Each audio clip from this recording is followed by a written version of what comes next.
This next period of instruction is on a position that we use extensively out here at TFTT Direct Action Group. And in fact, it's a position that if we did not have, we would not be able to safely do many of the TTPs that we teach and put into practice also in operations. And that's this position right here. This is called position sul. Sul means south in Portuguese, because that's where my muzzle is generally directed. But it's not a dead south, because then it would be between my feet or pointed at my feet. But my inboard hand acts as a spacer where that muzzle has about a 12 to 15 degree offset from my body. So if this weapon was a discharge, that round would strike the deck anywhere between 12 and 24 inches from my body. No closer than 12 and no further than 24, that's where my partner would be standing. Notice the position sul is not cannoned off to the side like this. I see this done incorrectly in a lot of different places I go to. They believe they're doing a proper position sul, but this is far from the case. If my weapon is cannoned like this, and I attempt to execute a stationary turn in close proximity with my partners, I'm flagging them with my muzzle. Position sul needs to be in line with my spine right here. Notice that my forearms are against my body armor. Notice my elbow is not chicken winging up in the air. And notice that my wrist is not too high up here where it has an uncomfortable torque to it. It just rests right down here in a comfortable position. When a shooter is in proper position sul, you'll notice the slide of his weapon lays comfortably across the back of his support hand. He's not attempting to maintain a partial grip on it, he just lets it lay across the back of his hand. Notice that his thumbs are what we call pyramided. By pyramiding his thumbs, it allows him to end up in a proper finger-to-finger, wrist-to-wrist, thumb-to-thumb type shooting grip that we teach. But the key element of position sul is right here. You'll notice the contact between the index finger knuckle of the shooter's support hand and the middle finger knuckle of his shooting hand. That right there we refer to as the cam, the hinge, the pivot point. There's lots of different terms for it, but by maintaining contact between those two knuckles, it allows that shooter's weapon to come right back up, index on target almost instantly, and his sights will index to his eye. If he does not have that contact there, he is not in position sul. He simply has his weapon held up against his solar plexus.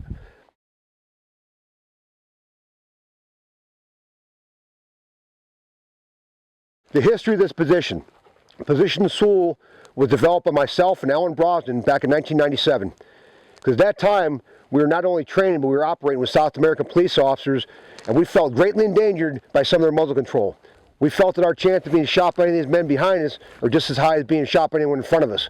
So we had to develop something better than a low-ready position that everyone was using up until that time. When they say necessity is the mother of invention, position sul is a perfect example.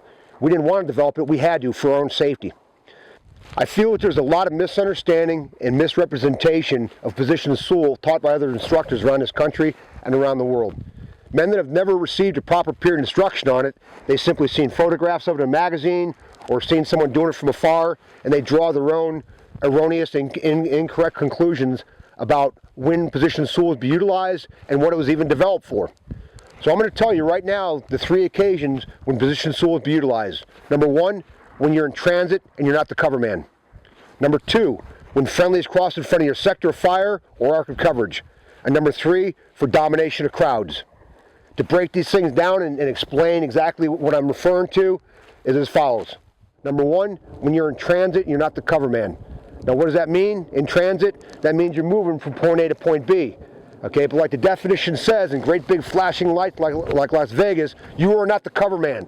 If you're the cover man, your weapon belongs up in that threat area or up in that target area where you've been assigned to cover.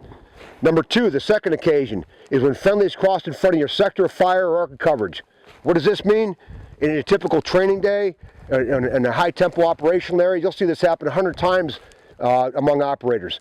When 2 men are stacked on, say, opposing sides of a door, one man's pied around an open door, he's getting ready to make entry through. As he begins to enter into that sector of fire of his partner, that muzzle would immediately collapse to sul.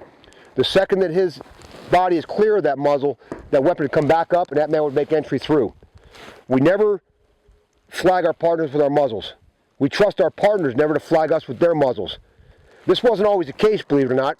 The first period instruction I ever received on close quarter battle about 25 years ago, they said, men, it's inevitable that during some fastest operation you will flag each other with your muzzles. What did I say? Roger that, because I was a lance corporal, okay? And it was normal back then, but it's not normal now.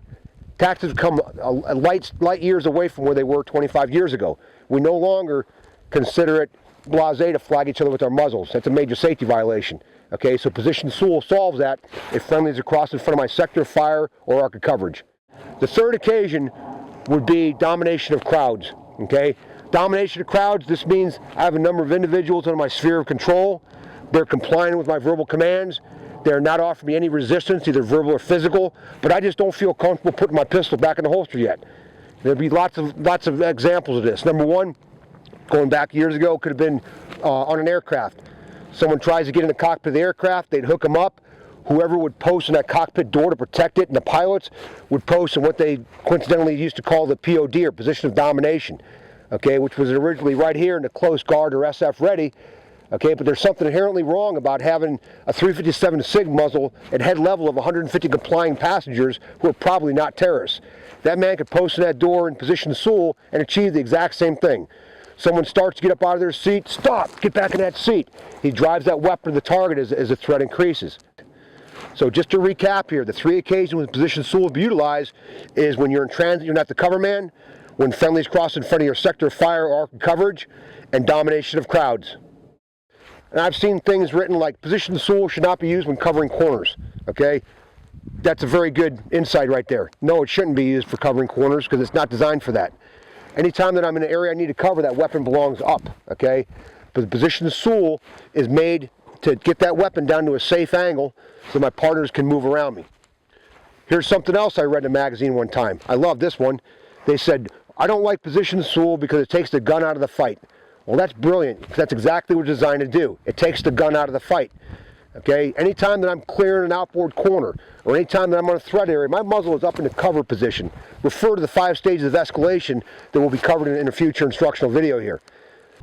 One that I recently heard was that when we're seated inside of a vehicle and we draw our weapon position Sewell, that we're flagging our leg with our muzzle when we do so.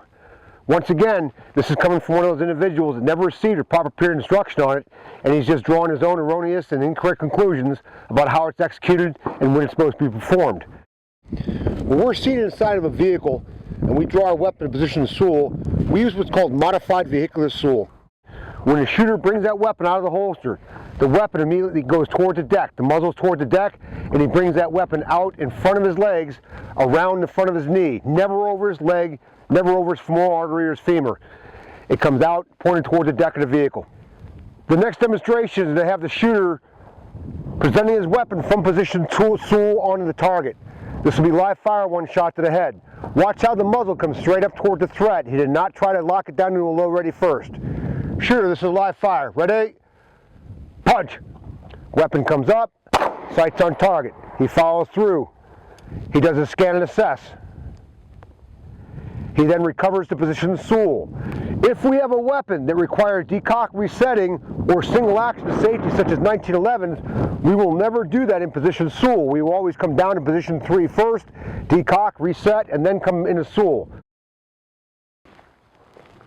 What we've covered in this very short instructional video is position Sewell. We demonstrated the way it is properly executed. We discussed when it was developed, what it was developed for, and when it's actually employed. Any questions?